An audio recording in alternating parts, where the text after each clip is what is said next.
that the variable x and the variable y are independent of each other. So because they're independent, that the product of two independent variables, it's the expectation of the product of two independent variables is the same as the product of the individual expectations. Okay, so this becomes the expected value of x bar squared minus twice the expected value of x bar times the expected value of y bar plus the expected value of y bar squared, okay, minus the expected value of x bar squared plus twice the expected value of x, minus times minus gives us a plus, twice the expected value of x bar times the expected value of y bar, and minus times a plus gives us a minus, and this is the expected value of y bar squared. Okay, so you can actually see that these two particular terms here, okay, we have minus twice this here, okay, and we have plus twice this here, that these two terms cancel, leaving us with, and rearranging, bringing the x's together and the y's together, this becomes the expected value of x bar squared minus, that's, put that in brackets there, that's the square of the expected value, minus the expected value of x bar to be squared times, okay, oh sorry, not times, this is plus, just get rid of that here, it's plus this term here and this term here, okay, so it's the expected value of the y bar squared, okay, minus the square of the expected value of the y bar, okay, so there's two terms now that we have. Now look at this here. Okay. Earlier on we defined the variance of a random variable to be equal to the expected value of its square minus the square of its expected value. And that's exactly what we have here. Okay. What we have here is the expected value of the square of x bar minus the square of the expected value of x bar. Okay.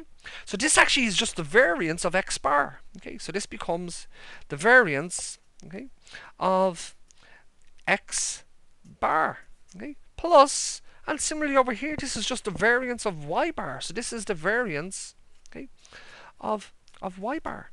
Okay. Now we know the characteristics of both of these distributions. We defined them earlier on. Okay. The variance of the sampling distribution of the sample mean associated with the random variable x is sigma squared of x over n. And the variance of the sampling distribution of y bar, okay, is equal to sigma squared y over m. Okay, so we have them two values here. So now what we have is, let me just move this down here. Okay, so now what we have is that the variance of x bar minus y bar, that's what we started this particular derivation off from, okay, is equal to the variance of x bar plus the variance of y bar, okay, which is the same as, well, the variance of x bar is sigma squared of x over n plus the variance of y bar is sigma squared of y over m. Okay, so now we have the variance of this sampling distribution, okay, is simply the sum of the individual variances of the individual sampling distributions. Okay.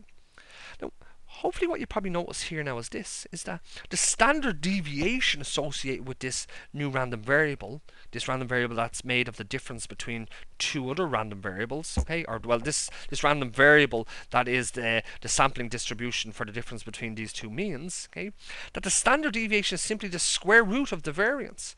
So we have that the standard deviation, okay, associated with x bar minus y bar is simply going to be equal to, well, the variance is the square root of the variance. So it's sigma squared of x over n plus sigma squared of y over m, and it's its square root. Okay. Now you can probably see this now. This looks very, very familiar, okay? Especially when we've done hypothesis tests and we've looked at the difference between two population parameters, two population means, okay? Our z, let's say statistic was simply x bar minus y bar minus the null position, which was mu of x minus mu of y, divided by the standard deviation of the sampling distribution of the difference between the two means, okay, which is sigma squared of x over n plus sigma squared of y over m, and it's the square root of that. Okay. So actually what we've done here, okay, which is very, very important, is that we've defined this new distribution for the difference between two means. We know its expected value, which we've done in a previous video, which is simply the sum of the individual expected values, mu of x plus mu of y. And we also know now the standard deviation, but more importantly, we know the variance of this particular distribution. So let me just recap, okay? So just to recap here, okay, the sampling distribution,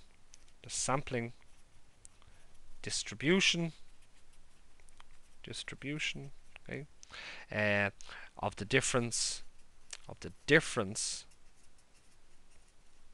between two sample means, okay, x bar minus y bar, okay, that with respect to this sampling distribution, okay, that its expected value, that the expected value of x bar minus y bar, which we've done in a previous video, is the same as the difference between the two population means that the variables have been drawn from, and the variance, okay, of x bar minus y bar is equal to the sum of the individual variances. Yeah, so it's sigma squared of x over n plus sigma squared of y over m. Okay, so now we know this sampling distribution. Okay, this sampling distribution for the difference between two means, okay, has an expected value of mu of x minus mu of y, and it has a variance of sigma squared of x over n plus sigma squared of y over m.